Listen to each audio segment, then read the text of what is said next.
All right, welcome everybody to the Down and Dirty at 1:30 Central. This is Vishawn Borich from Team Tough, also known as the Tough Mama, and I'm glad to see you here today. Normally we do these hangouts on Mondays.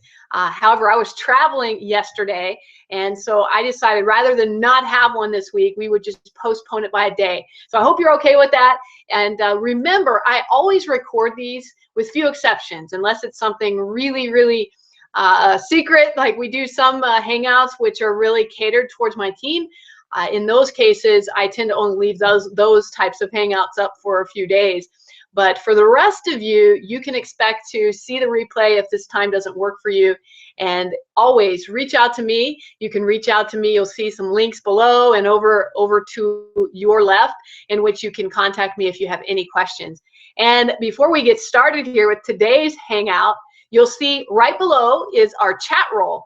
Go ahead and log into that. Just say hi. And of course, if you have questions or comments throughout today's hangout, you can always put them into the box, and then I will answer them as quickly as I can after the hangout ends. So glad to have you here on this marvelous Tuesday.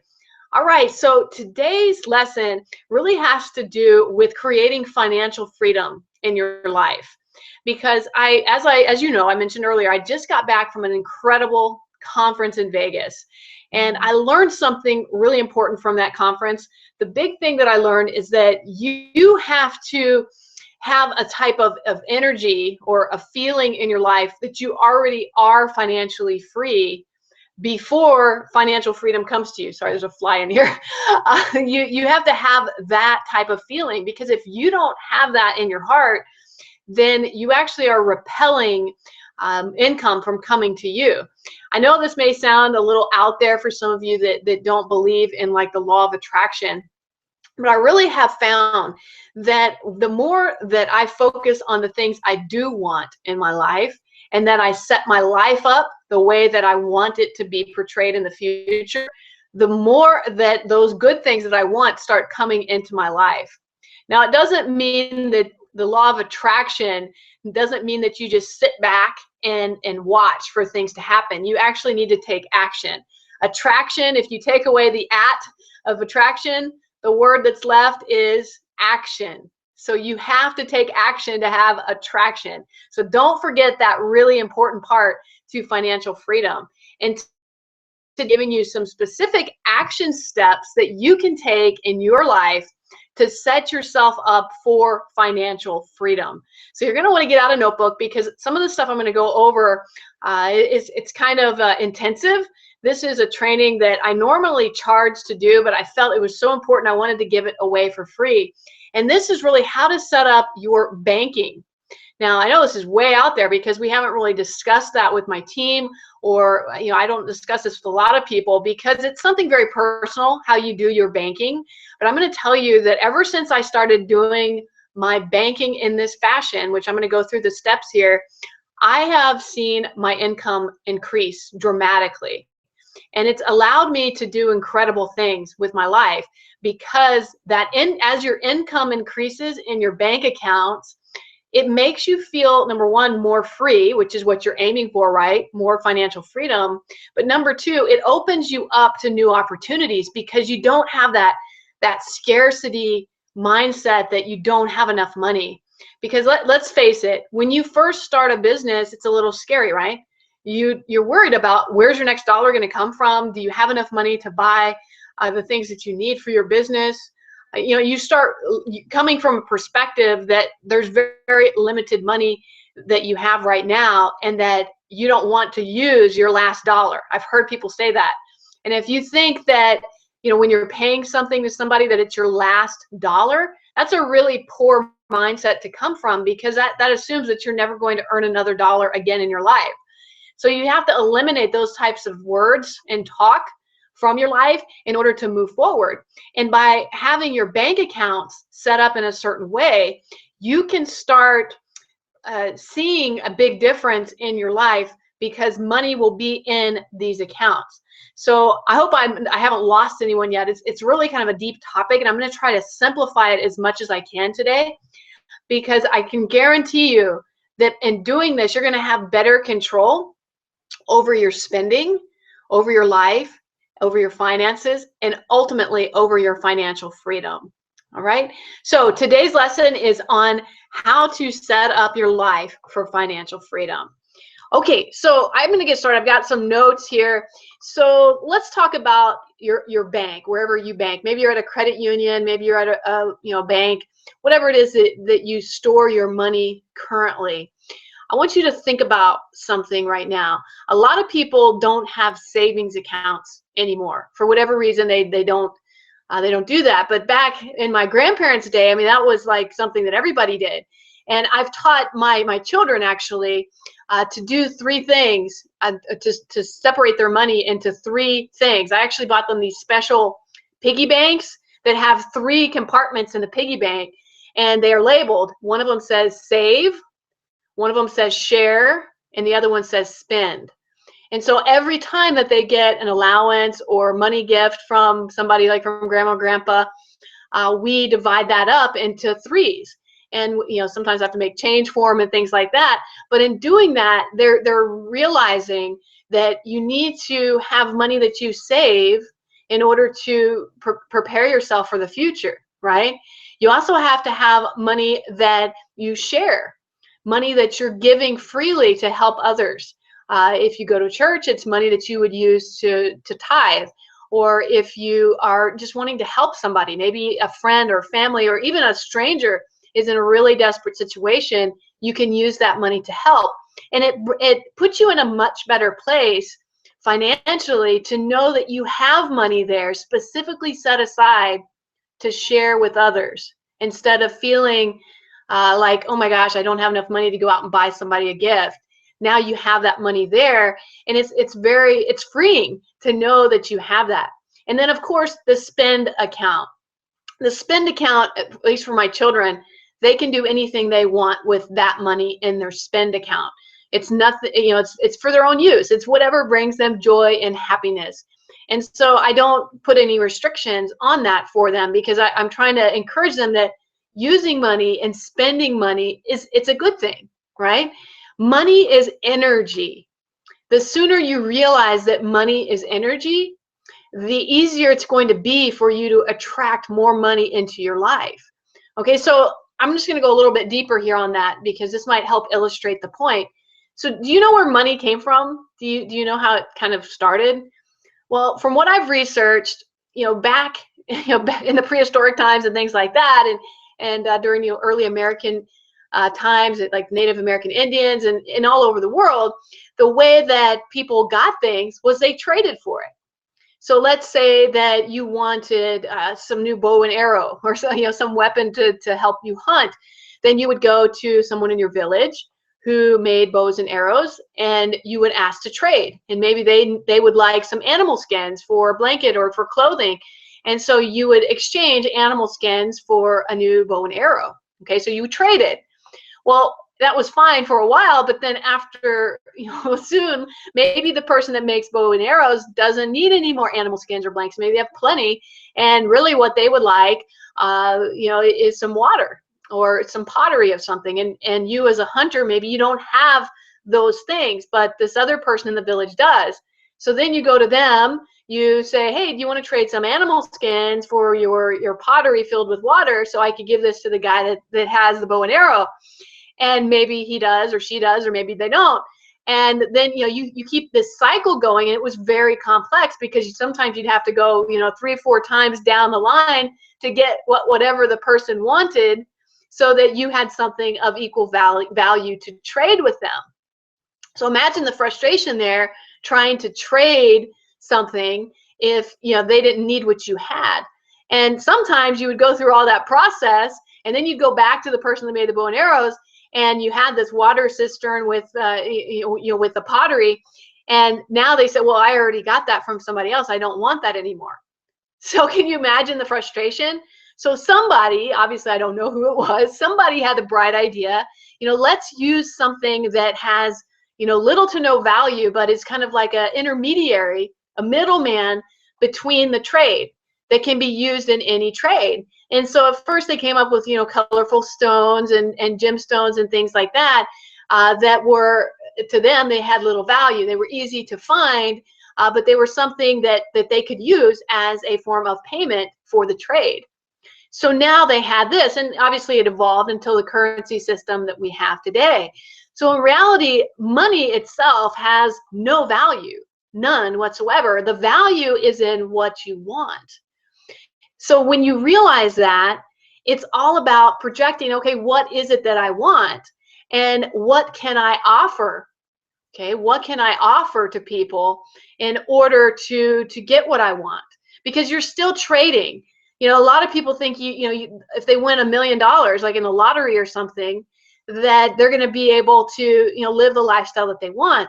But that was just given to them, and they aren't providing value back. And a lot of those folks end up blowing the entire $1 million before the year's up, because they don't know how to use the money. I mean, in a way that's going to help it grow.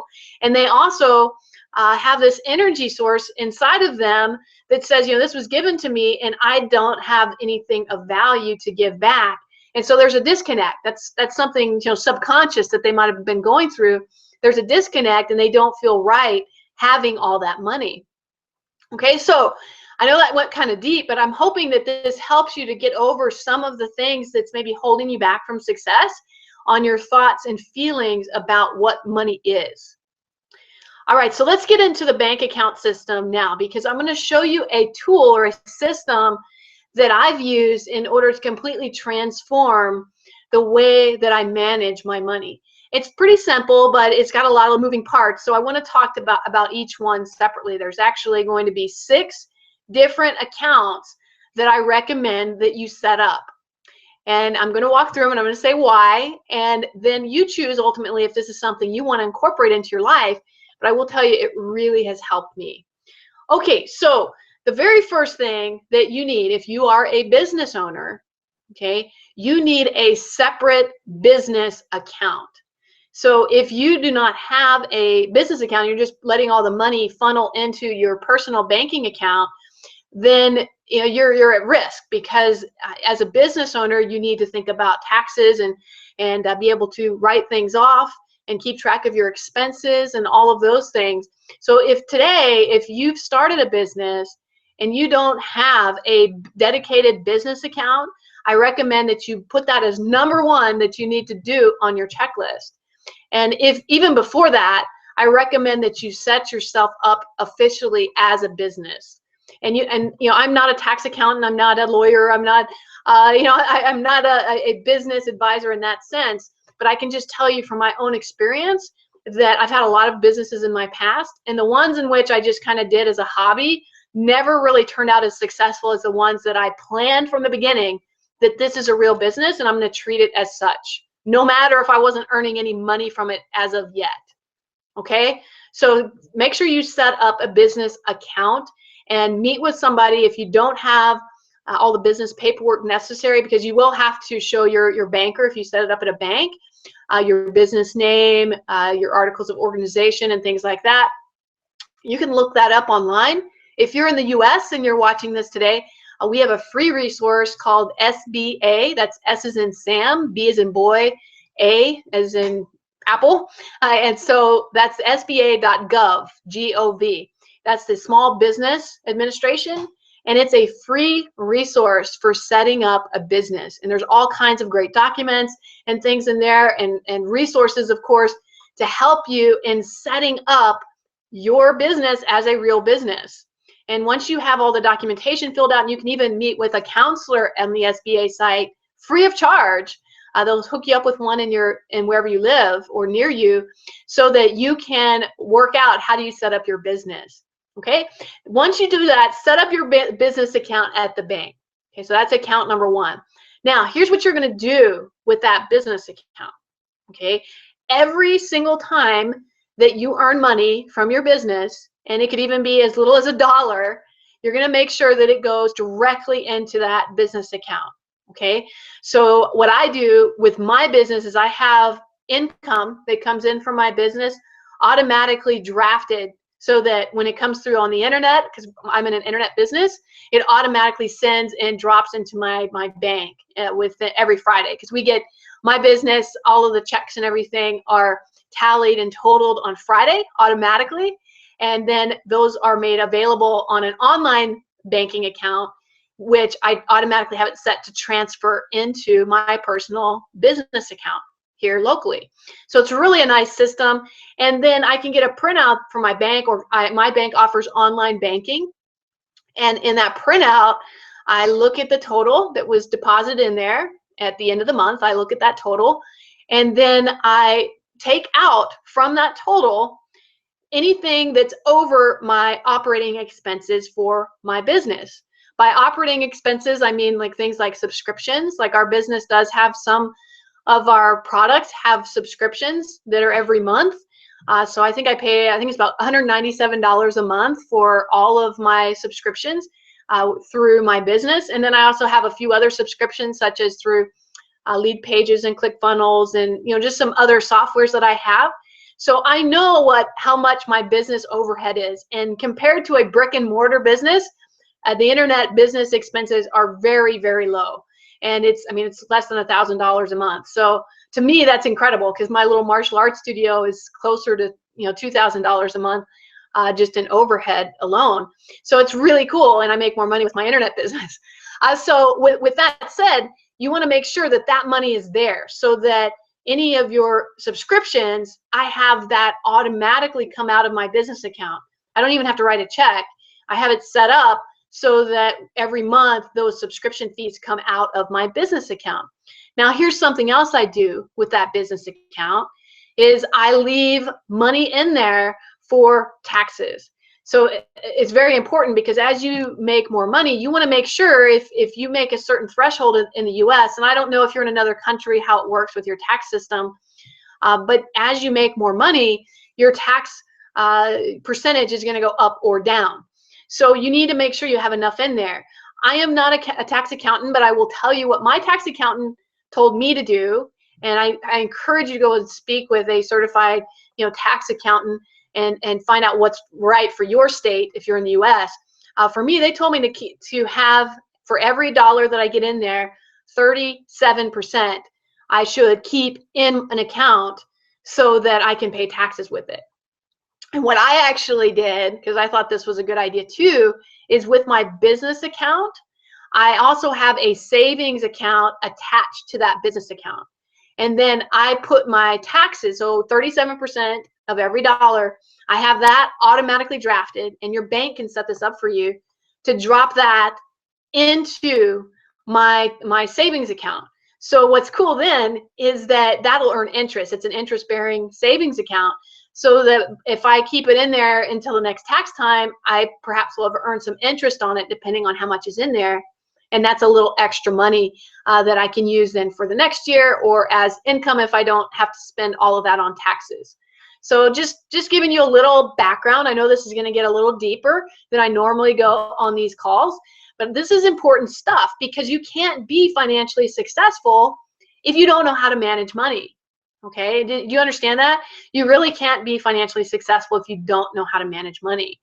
And I do encourage you, not to go into a lot of debt if you can. I know it's hard initially for some. It's hard to have enough money to get everything going. And in general, most businesses, no matter what you start, you typically have some debt at the very beginning in the first year or so. So just be aware of that, know your debt, and have a plan for how you're going to start generating that income so that you can get out of debt as quickly as you can and pay everything off. All right? Okay, so that's your business account. So basically, anything extra that's outside of your day-to-day operating expenses and your taxes, you would take that money and have it drafted, and you can have your bank, again, transfer that money into your second account. Your second account is your personal income account, okay? And I actually call it that. I call it my income account. Now that account is going to be the master account, where you're going to actually keep track of everything. I'm looking at my notes here. This is where you're going to put everything that you earn outside of your business expenses into this account. And your income account is a personal account. Okay, it's going to be for your family, for you if you're single. whatever. But this is the account. Your income account is where you're going to pay for your daily things that you need in your life, like, groceries, your utility bills for your home, your apartment, whatever you live in, any of your living expenses that you need just to survive are going to come out of that income account. But here's the catch, okay? And this is where a lot of people make the mistake. Every time they get income, they put it in their income account, which they use for all their day-to-day stuff, but they spend all of that, okay? You spend all of it and you don't end up with anything saved for your future. Now, I'm going to just be pointed with you and tell you that for most of us, we could still live pretty well on 90% of whatever income we're making today. Okay? You may not believe me, but it's very possible. In fact, some of us could probably live on 50% of what we're earning. You may have to kind of stretch a little bit, and you may have to plan, and you may have to cut some things out of your life that aren't necessities, depending on how much you're earning, but it's possible for many of us. Okay, I know everyone can live on 90% if you absolutely had to. All right, so the reason I'm saying this is because I want you to change. If you're not already doing this in your life, I want you to change the way that you are managing your money, because you're going to find that this is going to transform your life completely and start bringing energy into you as a person, so that you're not in that scarcity mindset anymore, because you want to be in a mindset of abundance. And so here's what I am going to suggest to you. So in your income account, before you spend any of the money that you've put in there, you're going to take 10% of whatever check you put in there out. So let's say it's only $40. Let's say you just earned $40 for something today. So even if they pay you in cash, or how, it could be something outside of your business, no matter how you get the money, maybe it's a gift. Maybe you did some painting work for somebody, or maybe you babysat for somebody, or whatever it is. Maybe you have another job in which you're trying to get away from to start this business. Whatever it is, you're going to take that money, that check that you just got from your employer, or however you got it, and you're going to take 10% of that out. So let's say that you got $40. You're going to take $4 out of that. Now, that doesn't seem like much, does it? That's only $4. And you're going to put that aside. And I'm going to tell you what to do with that $4 here in just a minute. But for every single check, before you touch it, before you spend any of it, don't just think you can just put it in there and then, oh, I just won't spend that extra $4. Because we all know most of us are pretty lazy. We'll see something we want, we're going to buy it, and we'll say, oh, well, I'll pay back that money later. And we don't, do we? Admit it, you don't. So I'm going to show you a way that's going to keep you on track. It's going to help you be so financially fit that it's going to blow your mind, and you're going to have a whole new sense of freedom in your life because of this. Okay, so you're taking that 10% out, that $4. All right. So just for now, just to set that aside. And what I would recommend is that you would auto draft these to these next accounts that I'm going to ask you to set up. But until you have a certain amount, you can't really open an account. Like most banks, they have a minimum where you have to open up another account with like a minimum of $100. So if you're starting new at this, what I recommend is that you get yourself a box and make 4 envelopes, because I'm going to tell you about 4 different accounts that you're going to use that 10% and divvy that out 4 ways in order to build these accounts. All right, so you ready? I hope you are. Okay, I know this is some interesting stuff. Maybe you haven't heard before. Okay, so your income account. You've got that $40, and remember, the income account, the whole purpose of it is to pay bills, groceries, etc. 10% of that income is going to come out. That 10%, you're going to use it for 2 or 3 other accounts. Okay, so total, you're going to have a total of 6 accounts: a business account, an income account, a large purchases account, an annual income account, an investment account, and a financial independence account. Okay, so those are your 6 different accounts that you have if you're in business for yourself. And I'm going to go through what each of these are. And before I do, let me just kind of write those down, because some of you are taking notes. So I'm going to switch my screen around here so you can see it.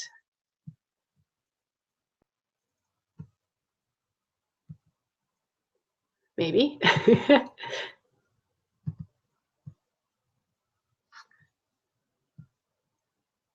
Okay, here it comes.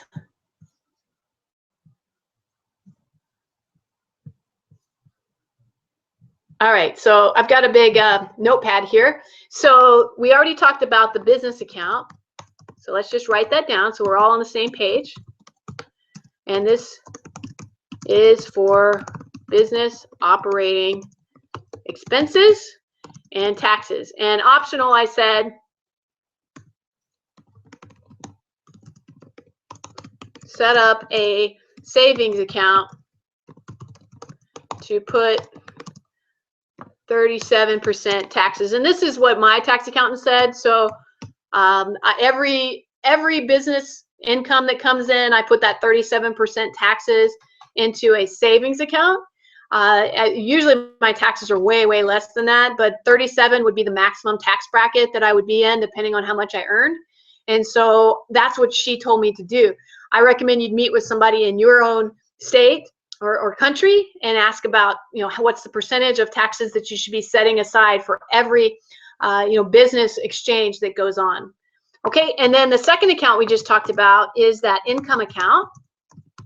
Let me just make sure that you guys are seeing what I'm doing. Okay, I think you are seeing what I'm doing. Okay, so we had the first one, the business account. So now we're doing the income account. And this is where you put your actual profit from your business. This is whatever's left after operating expenses. And you may not have anything left if you're just getting started. And that's okay. Okay, it's many businesses don't have any profit for the first year or even 2 years. But hopefully you've got some other job or way of bringing in money for your life. And so whatever monies that you get, not just profit, but you're also going to put, or any money that you get or receive from a job or business or gifts, money gifts, go here. And then that's for this account. I'm just trying to write this all down. For this account is used for your daily living, such as groceries. We all have to eat, right? Clothing, of course, your home, wherever you live, etc. Oh, utilities, etc. Okay. However, and this is where the big one comes in, 10% of whatever money is deposited is automatically taken out. Okay. All right. So that's where we kind of stopped. And I just wanted to get some notes down on that. So now we're going to go into the third account. Okay. The third account is called the large purchases account. So you're going to actually open up another account with your bank, and your bank's going to love you, by the way, because they most of the people that work at the bank, they get perks the more bank accounts that they open. And so if you understand this concept that I'm teaching you today, your bank may even want to hire you to come in and actually do a class for their customers, just to get more of their customers to do this, because it would really help their bank to have more accounts there. Okay, so the large purchases account. So you remember that 10%? So you're going to divide that up 4 ways. Okay, so you'll divide, I'll just put a little note here.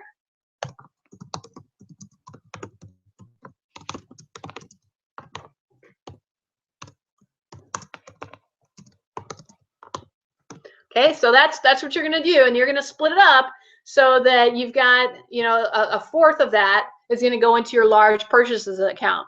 Even if that's just a few cents, I want you to get in the habit of doing that. If somebody gives you $1, okay, obviously that's only going to equate to a penny. You're going to have to set that aside, of course, because we can't split a penny up. But I want you to just get in the habit today of every single amount of income that you get, taking 10% out. This is going to change your life dramatically. All right. So the large purchases account is a spending account. Okay. This is a spending account.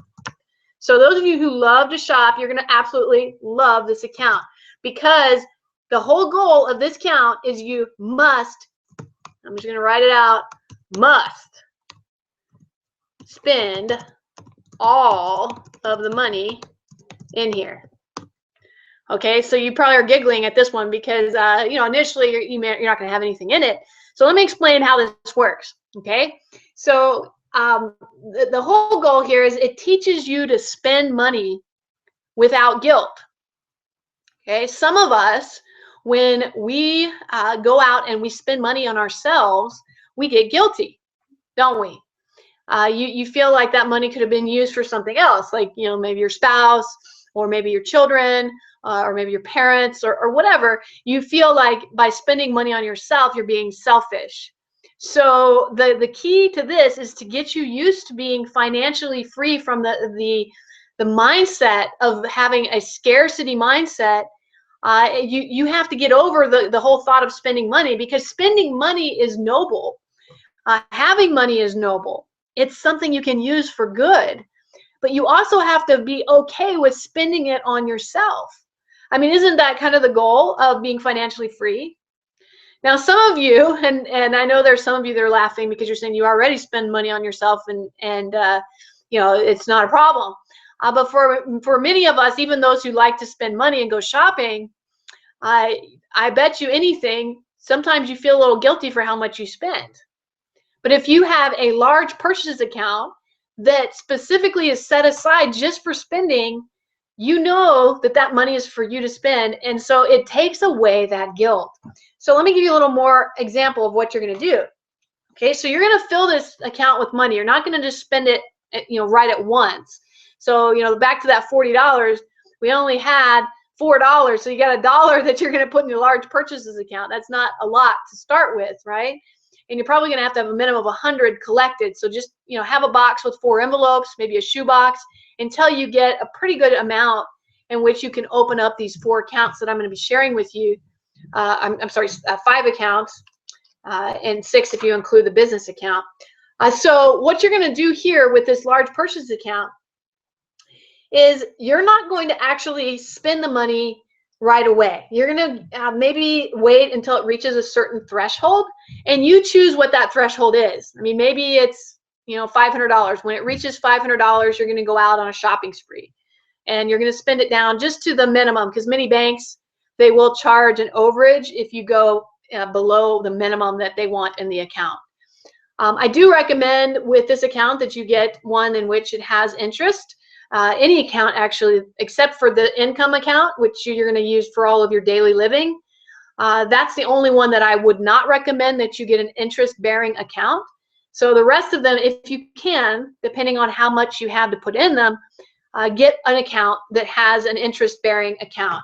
And the higher the interest-bearing account, the better, because obviously you want your money to make money for you, not the other way around. Okay, so here's what you're going to do. So let's say it reaches $500 in there. So what you're going to do is you're going to pick a day in which you're going to go on a shopping spree to just spend money on yourself. Okay, you're going to take your checkbook for the large purchases account, and you're going to know exactly how much is in there and how much you can spend. Okay, because in that account you're going to write down that you can spend $400 because you have to have a minimum of 100. For example, that's in your account to keep it from having overdraft fees. So now you have this $400 to go and spend on whatever you want. Now you're just going to go out with not any intention to buy anything specifically. You're going to go out to your favorite shopping area and just start walking around.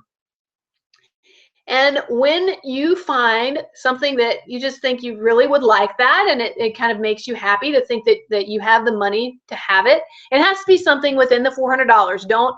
You're not going to go out and buy something that you don't have the money for. But when you find something that you want, then you're going to walk into the store.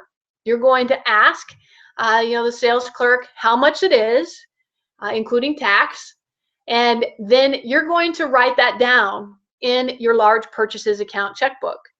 And then you're going to tell the sales clerk, you're going to say, I have with me my large purchases account.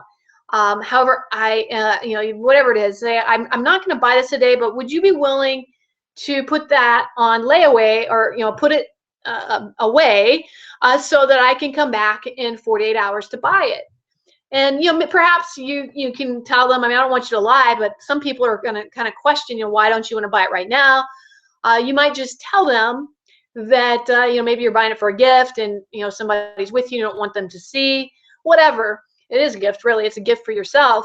But you're going to leave the store without the product, but it's going to be there, and you're going to tell them that in 48 hours you're going to come back and purchase that item. Okay? Now you could do this. Let's say you found like a $20 item, so you could do this with a few different items at different stores, but you're going to have all of the items put back behind the counter for 48 hours, so 2 days. Okay, now just follow me here. You're gonna like this. So now what you're gonna do is you're gonna obviously feel, wow, I have stuff here that I can buy. I have the money for it, and I can purchase this, right? Which you can, but you're gonna wait 48 hours. And then what's gonna happen is in that 48 hours, a couple things. Number one, you just projected out to the universe that you actually have the money. You do. You have it in your large purchases account. Number two, you just projected at the universe that that's something you really want, because it's sitting there behind the counter and you intend to purchase it. You have the money for it. Okay? So what this does, and I can't explain this, I just know that it actually works, and it's amazing when it does. What will happen is between those 2 days, you will start to see additional money come to you in some way or form that will cover the cost of those items. Now, don't get frustrated if it doesn't work the first time that you do it, because it may not. But I tell you, the more you do this, the more that things just start to happen. Okay, it sounds magic, and for those of you that don't believe in the law of attraction, this may be way over your head. But I will tell you, I didn't believe in it at all either, and it's worked for me. I mean, it completely has worked for me. And so now here's what's going to happen on the 48 hours, 2 days later, you are going to go back and actually pick up those items. You're actually going to spend the money. Now, maybe 48 hours doesn't work for you because of your work schedule. You can make it a little bit longer time or a little bit shorter amount of time. But the whole idea is to not buy it right away. You want to give the universe, God, whatever, the idea that you are intending to buy that item, and it's there for you to buy, and you have the money to buy it. And there's something powerful that happens with that. But you are going to actually buy those items. I want to be very clear. So once you've bought those items, take them home. And now you've done something that's triggered spending. And it's a game to attract more money to you. And so this account is going to start allowing you to live in a way that you're not afraid of spending money. And that right there is so, so important. Okay? All right, so now let's go to the next account. The next account is called the annual income account. And I know it looks a lot like number 2, the income account, but this one's a little bit different. And I'm going to explain how this works. Okay, so here's what you're going to do for this. This annual income account is what you're going to use for money that you can live on for an entire year. Okay, this account is going to be something that is going to get you free. It's going to get you free. So here's how this works. You're actually going to determine how much it takes to live for 1 year. So, maybe that's $50,000 a year. Maybe it's $100,000 a year. But whatever it takes right now in the stage of life that you're in, what would it take for you to be able to live financially free for 1 year? Just 1 year. Okay, now once you've got that, so let's just assume it's 50. Let's say it's 60,000. Let's say it's $60,000 a year that you need in order to be able to live the way that you're living now without having to go into a job or anything like that. Okay, so what you're going to do is you're going to divide that. You're going to divide that up and figure out how much money that is per day. Okay, so I just did the math on that, and that's $165. So I'm just going to put in here, this is determine, let's see.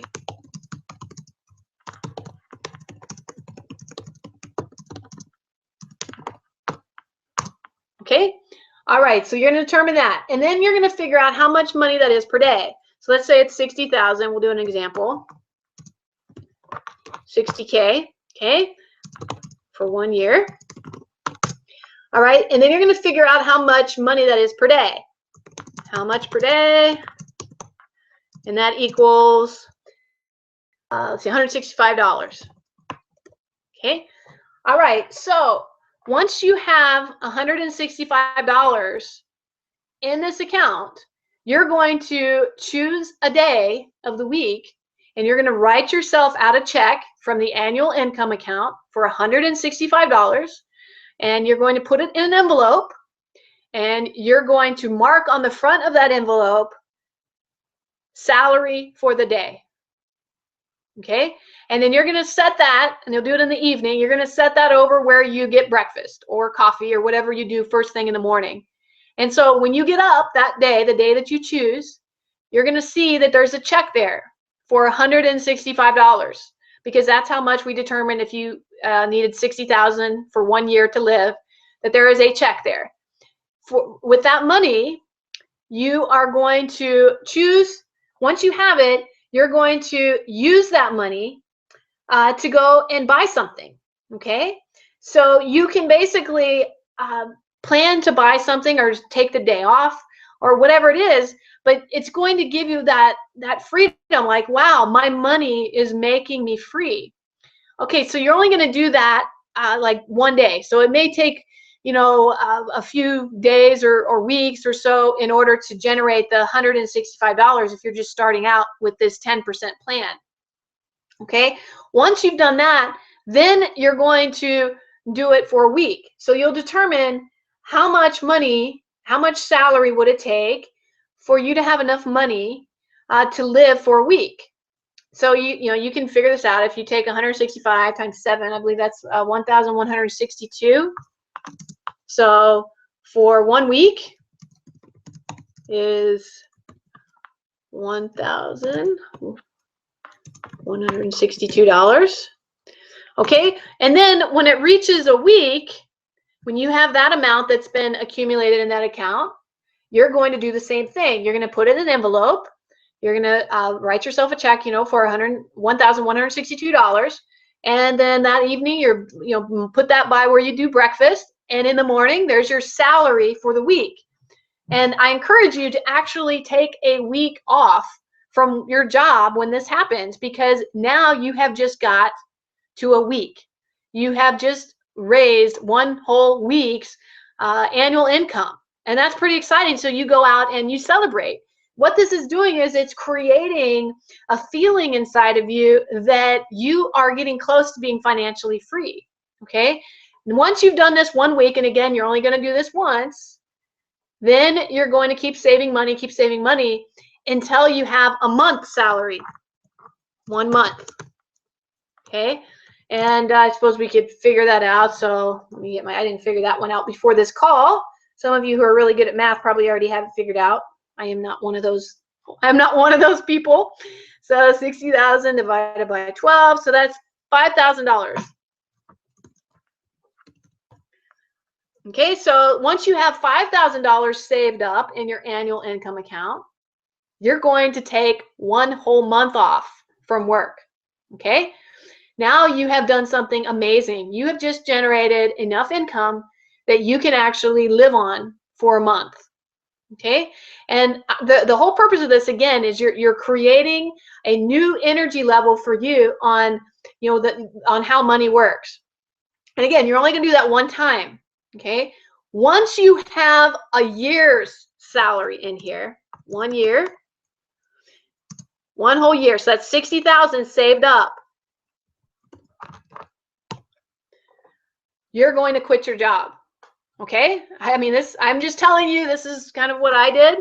Mine was a little bit different situation, but this is a similar exercise to what I did.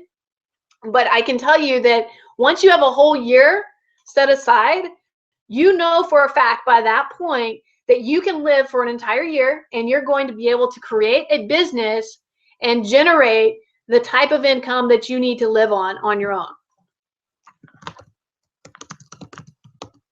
And I should say, quit your job if you choose.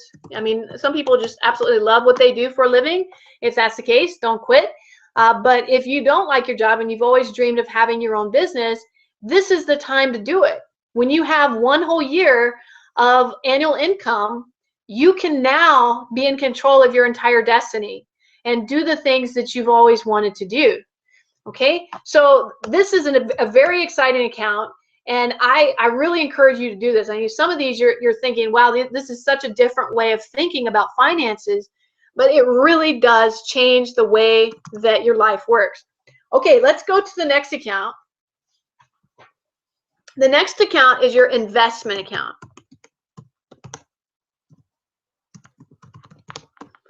Okay, let me go back here.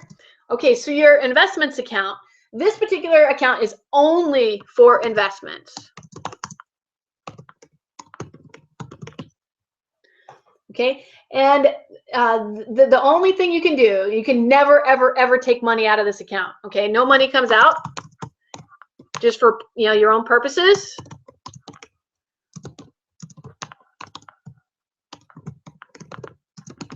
The only thing that you do with this money is you invest. So when money goes in here, you're going to set up, a time of year in which you're going to buy investments and get an investment. It doesn't have to be in the stock market. It could be any type of investment.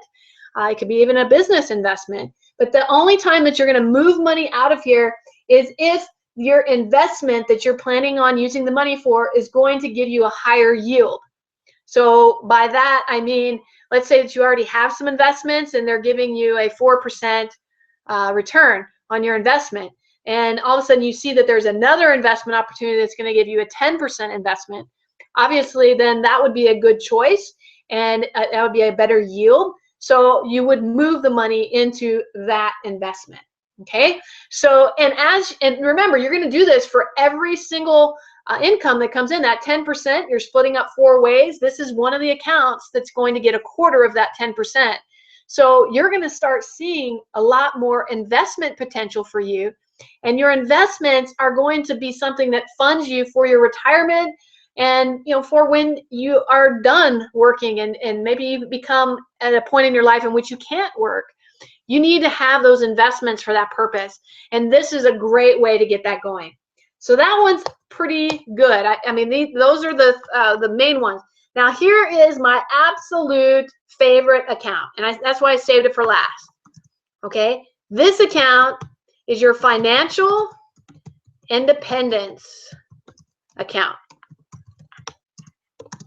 Okay. All right, are you ready for this one? This one is a very fascinating account. Okay, this is the one that's going to give you your freedom. And the way this account works, and it's probably going to shock you a little bit, but you're never going to take any money out of this account. You're probably scratching your head now, I bet. Never going to take money out. Okay, so how can this be a financial independence account, you say, if I'm never going to take money out? Well, here's how. Only the interest will come out. Okay, so let's talk about this. This particular account is the way that your money is going to work for you. Think of your money as little army men, and the more army men that you generate, the bigger your army, so that you can start creating money on demand. It's going to create it for you because it's an interest-bearing account, and the bigger it gets, if you learn about interest, the bigger it gets, it's going to end up basically working for you. So once you reach a certain threshold, you're going to be making $5,000 a month on interest alone or more. Okay, so here's what I did, and this really has helped, because to me this is the most important account if you are seeking financial independence, which means never having to work again, never having to depend on anyone again for your income and your needs. then this is what I did. I put my financial independence account in a different bank than all these other accounts. I went and I found the wealthiest, largest, just really incredible looking banks that I could within the Branson, Missouri area where I live. And I went in and I opened up this account. It did cost me a little bit more to open up this account because I wanted a really high interest bearing account. And so for this one, I had to have a minimum of $1,000 to open it up. So you may have to save a little bit more in order to do this. And the reason I wanted this account in a really wealthy bank is because I wanted to literally feel wealthy when I walked into that bank. I wanted to feel financially independent when I walked in there. I mean, you could like almost smell the abundance when you walk into a really fancy bank. And that's how I want to feel. I want to feel like I am completely not dependent on income because I have so much there that I'm able to help others, to help my family, to do all the things I've ever dreamed of and never, ever, ever worry about money again. So with this financial independence account, you are going to take out dividends on occasion. So what I did is I set it up so that every 3 months or so, I look at the interest that's there. And when the total interest that's been accumulated on the account reaches $5, because I just started this, this past year, when it reaches $5, then I go to my bank and I take out that interest money. So I take out, let's say it reached $5.20. So I go and I take that out. And I know it's a very small amount. It sounds kind of funny to hear this, but I take that money out. And then I go to, maybe a nice coffee house or a cafe, and I go and I buy my favorite coffee, maybe a crate, depending on how much the coffee is. But I want to spend all of that money. That money is my financial independence, so I want to spend that interest. So I spent the full $5.22. Okay, and what that does is on that moment when you spend that money, you realize that your money made you that money. And all of a sudden you are free, even if only for a coffee, for that small moment in time, you're free. It really changes your whole energy, your vibration to attracting wealth. And what I found is that during those times that I've been able to pull the interest out of my financial independence account, on those days, and I don't know why it happens this way, I get a brand new business client almost every time. And I think it's because I'm projecting this energy on those days in which I'm already financially free. And so more money comes into me. It really is almost like magic.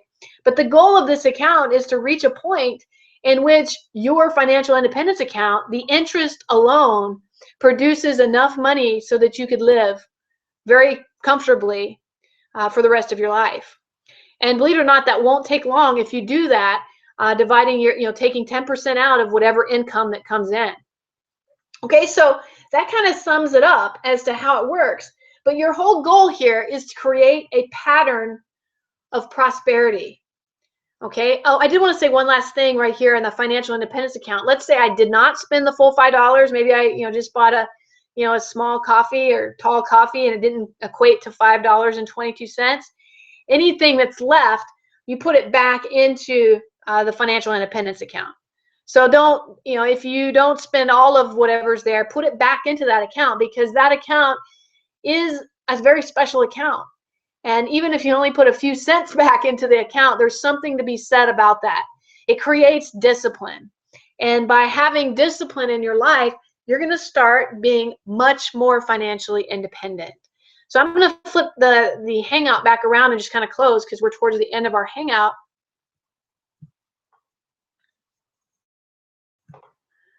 Down, maybe. Yeah, it's thinking about it. There it goes. All right, so I hope that you found this valuable. These lessons are some things that most people never learn about. It's not something that's taught in school.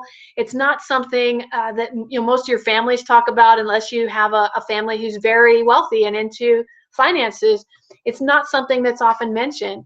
And the sooner that you start doing this, the better. I mean, even if, like I said earlier, even if you get $1 today or a couple dollars today, if you start taking 10% of that and divvying it out to those 4 accounts, it's going to grow before you know it. It really will.